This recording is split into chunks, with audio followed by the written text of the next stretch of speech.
Sabi po dito mga kababayan, kinumpirma ng National Bureau of Investigation na may hawak na silang lead kung nasaan si Senator Bato de la Rosa, pero tikom pa rin ang ahensya sa eksaktong lokasyon nito. Iminumungkahi rin na si Senator Robin Padilla ang tanungin dahil siya ang huling nakasama ng senador bago ito umalis ng Senado. So ibig sabihin, gaya nga ng sinabi doon sa unang topic natin, alam na ng mga taga-NBI kung nasa saan talaga yung mismong lokasyon ni Senator Ronald Bato de la Rosa, mga kababayan. At ang hinihintay na lang siguro kung bibigyan ba ng TRO si Bato de la Rosa ng Korte Suprema or hindi.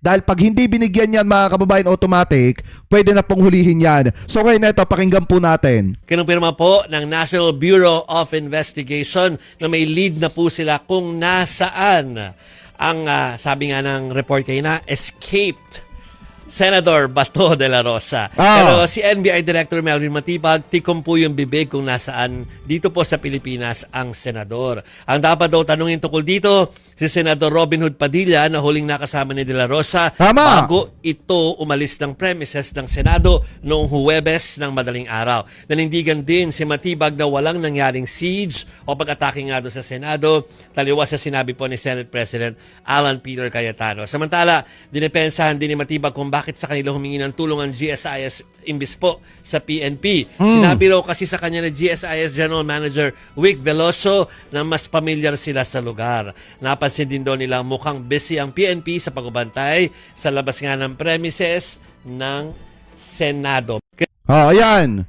Diba maliwanag na sinasabi dito, mga kababayan, na may lead na ang NBI kung saan nagtatago etong si Senator Bato de la Rosa. At saka mga kababayan, dun sa mga nagsasabi na kung eto ba daw, valid ba daw etong arrest warrant ni Senator Bato para iserve kay Senator Bato de la Rosa, maliwanag naman po dyan ang paninindigan ng NBI na talagang etong ICC arrest warrant laban po kay Senator Bato de la Rosa, talagang valid daw po talaga yan. So ngayon, ito, pakinggan natin. Nanindigan ng National Bureau of Investigation na valid ang arrest warrant ng ICC para kay Senator Bato de la Rosa. Balita hatid ni Radio Patrol, Jom Garner, Jom! Tony, sa press briefing, sinabi ni NBI Director Melvin Matibag na nakikipag-ugnayan ang ilang ehensya ng pamahalaan sa Kita niyo yung mga kababayan, yung mga co-perpetrators ni dating Pangulong Duterte na andi dito sina Aguirre, etong si Cosculan, si Danao, at si Albayalde, mga kababayan, nandito din si Senator Bongo, at may dalawa pa. Interpol para sa arrest warrant si De La Rosa na ikinuturing ng wanted ng ICC. Noong Pebrero, pinangalanan si De La Rosa na co-perpetrator o kasabwat sa kasong crimes against humanity ni dating Pangulong Duterte. There's a coordination with PCTC, which is the primary agency that is tasked to coordinate with the Interpol and with the ICC. Yan, ito yung sinasabi ko sa inyo, mga kababayan, di ba binanggit yan yung PTCT, na kung saan kapag dumaan talaga dyan yung arrest warrant galing Interpol, talagang valid yan. Kailangan talagang i-implement yan kay Senator Bato de la Rosa at hindi pwedeng questionin kung valid ba or hindi etong arrest warrant, mga kababayan. Kasi maliwanag naman talaga na valid talaga, mga kababayan, ng arrest warrant laban po kay Senator Bato. Kaya dapat talaga maaresto na itong si Senator Bato de la Rosa sa lalo't madaling panahon. Ano po? Anyway, tuloy pa natin. And the PCTC coordinated with the Department of Justice. Samantala, inanunsyo rin ni Matibag na maaari ng buksan ng NBI ang mga gadget ni Peanut Gallery Media Network founder Franco Mabanta at iba pang inaresto matapos ang tangkang pangingikil kay dating House Speaker Martin Romualdez.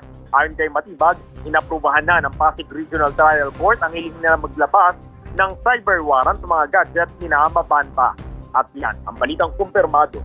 Ito naman yung issue about do sa Peanut Gallery, mga kababayan. So ngayon tuloy pa natin yung usapan natin na yan. Dahil meron po tayo napakahalagang balita, mga kababayan, na nakita patungkol nga po dito sa pagtakas na ito ni Senator Bato de la Rosa. Kasi nga, meron palang tumulong dyan, mga kababayan, allegedly, na parang isang piloto. Ano po, dahil nga, ayon po dito sa nakita nating balita, galing, mga kababayan, dito sa DWIZ 882, sabi po dito, mga kababayan, wait lang, lakihan ko lang, yan.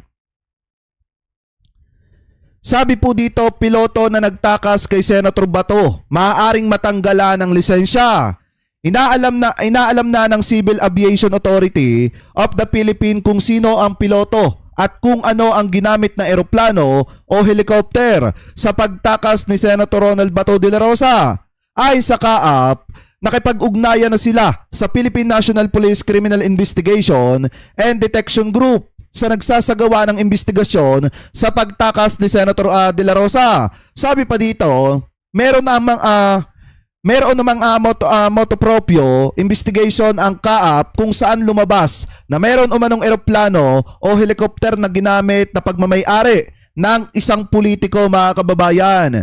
Maaaring suspindi naman ang lisensya ng piloto ng sasakyang ginamit para makatakas si Bato de la Rosa at hindi na ito makalipad, mga kababayan. Gayunman, nagpapatuloy ang tahimik na pagsasagawa ng investigasyon ng kaap upang hindi na ito makulaya ng politika sa anumang parusang ipapataw sa pilotong tumutulong kay De La Rosa, mga kababayan. So ibig sabihin, totoo nga na ito pong si De La Rosa talaga, mga kababayan, ay tinulungan ng isang politiko, actually kilalang politiko, mga kababayan, at isinakay sa sasakyang panghimpapawid po nito papunta ng Davao, mga kababayan. Pakitama na lamang po ako kung ako po ay mali. At ngayon, yung piloto na nagmaneho nung sasakyang panghimpapawid na yon para maitakas etong si Senator Bato de la Rosa, mga kababayan, ay maliwanag na iniimbestigahan po ngayon ng kaap. At kapag ka napatunayan na siya talaga yung tumulong doon,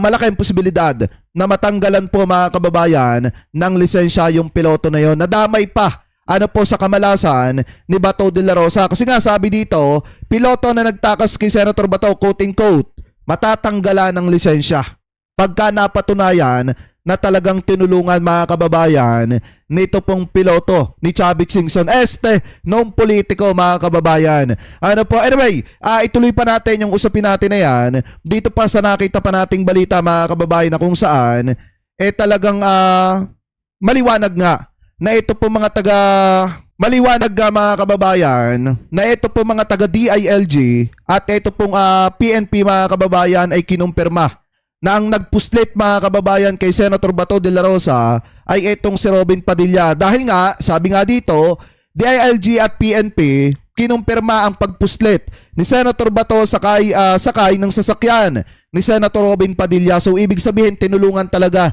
ni Robin Padilla itong si Senator Bato de la Rosa na makatakas, mga kababayan. Ganyan po katindi ang ginawa ng isang senador na ito para lang itakas yung kanyang kasamahan na may pananagutan sa kamay ng batas. So ngayon, ito, pakinggan po natin. This is the picture of the vehicle leaving a Fortuner that belongs to Senator Robin Hood Padilla. This is the Diba, tama ako, mga kababayan. Fortuner na puti yung sasakyan ni Robin Padilla na naka-bulletproof. Naka-bulletproof pa yan, mga kababayan. picture of Bato during all the chaos. But the last video, the next video please. The last video.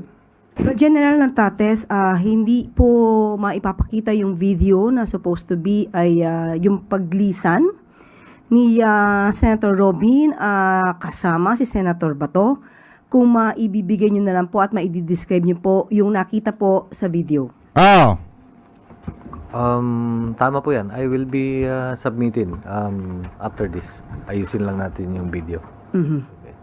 Opo, sa video po na yon. It will show the, yung nakita nyo kaninang timeline. The timeline is May 24 already. At exact... May 14.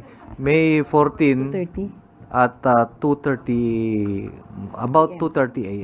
Parang alam niya magsalita nilang dalawa, no? Pero inyo, mga kababayan, etong si Secretary John Vic at etong si PNP Chief Nartates, ang lamyan nila magsalitang dalawa. Yung walang kaano-ano, mga kababayan, no? Yung hindi mo maramdaman na para bang, para ba nagsisisi na umamin sila, inamin nila yung katotohanan publicly, base dun sa mga parang ang lamya lang. Anyway, ituloy pa natin. It shows the Fortuner, white Fortuner, and personalities going out from the Senate building. Particularly, makita natin doon ang Senator Bato and Senator Padilla, and going to the vehicle na Fortuner. Di ba? Makita na natin yung video nun. And per records, Pero records, inquiry, it is owned by Senator Padilla. Di ba? O yan. Lumabas na ang katotohanan, mga kababayan. Alam nyo, ang pinakamasakit kasi dito, may mga tao kasi, mga kababayan, talagang wala namang kasalanan, nadamay lang, inosente lang. Pero dahil nga sa kagustuhan na pagtakpan itong pagtakas ni Senator Bato de la Rosa, may mga tao talaga, mga kababayan, na masasabi natin na kawawa dahil nadamay lang talaga. Ano po, tulad nito, itong sinasabing naarestong NBI driver na kung saan, mga kababayan, buti nga nakalaya na matapos magpiyansa. Kaya nga kung tutuusin, deserve niya na makapagsampa ng kaso laban po dito sa mga umaresto sa kanya at yung mga tao, mga kababayan, na nasa sa likod nito para lang pagtakpan yung pagtakas ni Senator Bato de la Rosa. So sabi nga dito sa nakita nating balita, galing po, mga kababayan, sa News 5 Everywhere, naarestong NBI driver na kalaya matapos magpiyansa, planong magsampa ng kaso. At dapat naman nga talaga magsampa siya ng kaso, mga kababayan, kasi unfair yung ginawa sa kanya. Dahil kung titingnan naman talaga natin, 'di ba, may nagkalat nga na video, nasan ba 'yon? Galing kay John Consulta ata 'yon, mga kababayan. Search lang natin Yan. Makikita dito yung taga NBI na wala naman nga talagang mga kababayan. Ito, yung driver ng NBI. Ano yung sabi dito? Sa video nakuha ng GMA News, makikita ang NBI driver na nakaputing polo habang nakapwesto sa fifth floor ng GSIS building. Sa kasagsaga ng putukan, kita raw na jacket at radyo lang ang kanyang dala at walang hawak na armas habang nagaganap ang palitan ng putok sa pagitan ng USAA at ng NBI. Ayan, mga kababayan, ng patunay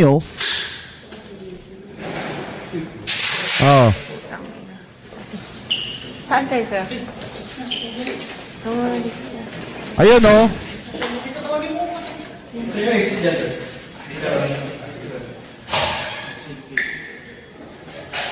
Diba? Ayan kita nyo naman, mga kababayan, wala talagang dalang armas, radyo lang at saka jacket yung dala nitong NBI driver na ito na nadamay para lang makatakas etong si Senator Bato. Diba? Anyway, eto, tuloy pa natin. Ako na pangalan na kung saan nakatimbre na yung pangalan ko at nagpakilala ko na Oragon from NBI. So binuksan yung gate. Afterwards, may sumalubong sa akin na gwardiya. Yung nakita ko yung nameplate niya, Aquino yung apelyido. At inassist niya ako dun sa second floor. Pagkatapos yun, At nung papunta na kami dun sa area na kung saan Okay, tapos po, ano pa po nangyari hanggang doon sa nangyaring hanggang kinagabihan po? ayun, yung grupo namin na nasa sa part ng fifth floor. So may na rin kami sunod-sunod na putukan. Grabe, no? After ng putukan, standby kami doon, stay kami mga more or less 30 minutes. And then biglang may command na bumaba na raw kami ng ground. Sabi dito, kawawa kaya ang asawa ng driver ng NBI, iyak ng iyak. Kaya nga po, kawawa yung pamilya nito. Dahil lang sa, paano ko ba sasabihin, kaduwagan. Dahil sa kaduwagan ni Senator Bato de la Rosa, natanggapin yung kanyang pagkakamali at yung kanyang pananagutan, may mga inosenteng tao na nadadamay na nagtatrabaho lang naman. Sir, ano yung insidente naman na dinakip ka? Ano nang nangyari doon? Ba't ka na dinakip? Bali, nakabalik na kami ng office noon. And then nagkaroon ng kunting briefing ng mga ahente.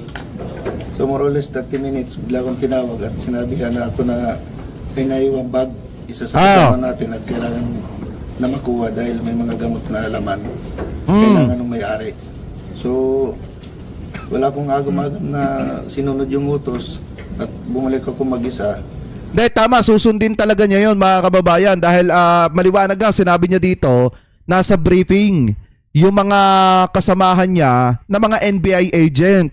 Total nga naman, mga kababayan, siya yung driver. Natural, kung ano yung iuutos ng agent, susundin niya yon mga kababayan. Ano po, anyway, tuloy pa natin. Dala yung aking personal na motorsiklo doon sa GSIS. Sir, linawin natin, anong oras kang bumalik na? Then we're also contemplating filing charges against those who are responsible for the questionable or possibly illegal arrest ng aming client. And so far, we're still collating evidence kasi ang daming namang ebidensya dito, daming CCTV and daming witnesses. So we're sorting through that and we'll make them move siguro sometime soon. Sir, so far, nabanggit niyo yung you were sorting through the evidence, CCTV and all of this. Pwede niyo ba ma-describe so far ano nakita niyo dito sa na pwede niyo i-reveal sa? Well, what we've seen so far is there's a video of him nung nahuli siya and it clearly shows kung nasaan siya at kung paano siya umakto nung nahuli siya. Makikita naman hindi siya nagpapaputok nung time na yon and makikita na Radyo at saka jacket lang yung hawak niya.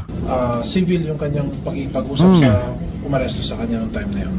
And saan area po yun? Sa may GSIS side. Oh, yun yung kita sa CCTV. Sa GSIS siya nung pinuntahan siya ng mga pulis. Yung feed ay galing sa CCTV ng GSIS and yung camera ay part ng GSIS, pati yung location. Sir, are you also looking into how he tested positive sa paraffin? It's one of the things that we're looking at, pero inconclusive naman kasi yung sa test na yun eh. Like he mentioned actually is na-aresto siya dun sa lugar kung saan nagkaroon ng putukan. So that could have possibly explained it. So we're not that deep looking into it, but it's one of the things that we want to explain. Tama. Yun lang po. Sir, tamang sabihin na pansamantalang nakalaya si Sir dahil sa bail, nakapag-bail siya kanina. Tama po. So ano siya, kumbaga pansamantalang paglaya. Opo, pansamantalang paglaya dahil bail lang yung pinost niya. Ano po ba yung bail po natin na dalawang cases po? Dalawang kaso po, For the isa record. pa. Isa po ay yung illegal possession. Pangalawa po ay yung tawag dito, direct assault po. Okay. So, Ah. illegal possession of firearms. Hindi po, yung sa bala po. Bala. Wala naman po nahanap na baril, bala lang. Okay, direct assault. Sir, ano ba yung allegation doon sa direct assault, sir? Nakita niyo na ba reklamo or? Nabasa po namin, pero yun nga actually isa sa kinokontest namin. Wala naman directly na sinasabi na ginawa niya tungkol dun sa direct assault. Tama. So, kaya gusto rin namin maimbestigahan ulit ito para malaman talaga kung ano yung Tingin ko mga kababayan, maabsuelto dito yung yung driver kasi may video eh. Na wala naman siyang dalang armas mga kababayan. Radyo nga lang at jacket yung bitbit niya. basis ng prosecution para push yung kaso na to. So, illegal possession of, ano ba tawag yun? Ammunition. Illegal possession of ammunition. Ammunition. Yun lang po. Sorry, thanks so much. Thank you po. Ayan, mga kababayan, maliwanag Kita nyo, ang daming ginulo. Ito na yung isang patunay. Marami ang nadamay, marami ang ginulo. Etong ambisyon ni Alan Peter Cayetano. Kasi kung tutusin mga kababayan eto na lang yung tingnan po natin na senaryo. Kung hindi dahil sa ambisyon ni Alan Peter Cayetano, yung greed niya na maging Senate President, hindi sana niya pakikiusapan etong si Bato de la Rosa na lumitaw ng Senado. Kasi mismo inamin ni Bato de la Rosa yan. Sa interview niya one-on-one dito po kay Jessica Soho, inamin niya mismo na ang nakiusap sa kanya mga kababayan para palitan yung leadership ng Senado ay si Alan Peter Cayetano. So ngayon, kung hindi dahil kay Alan Peter Cayetano, wala sanang kaguluhan diyan po sa Senado mga kababayan at walang mga inosenteng tao ang madadamay katulad po nitong driver ng NBI mga kababayan. Kaya nga sa totoo lang, napakatindi ang gulong ginawa ni Alan Peter Cayetano. Kaya dapat lang talaga mga kababayan kung may pagkakataon na palitan ang leadership ng Senado, much better po talaga palitan. Kasi sa totoo lang mga kababayan, gaya ng paulit-ulit kong sinasabi, ang Senado po ay papunta na sa lusak. Sobrang nakakahiya na ang ginagawa mga kababayan nito pong ibang mga senator na katulad ni na Alan Peter Cayetano, Bato de la Rosa at nung iba pa na mga kaalyado po nila. Ano po? So kayo, mga kababayan, kung kayo po ang tatanungin, ano po masasabi ninyo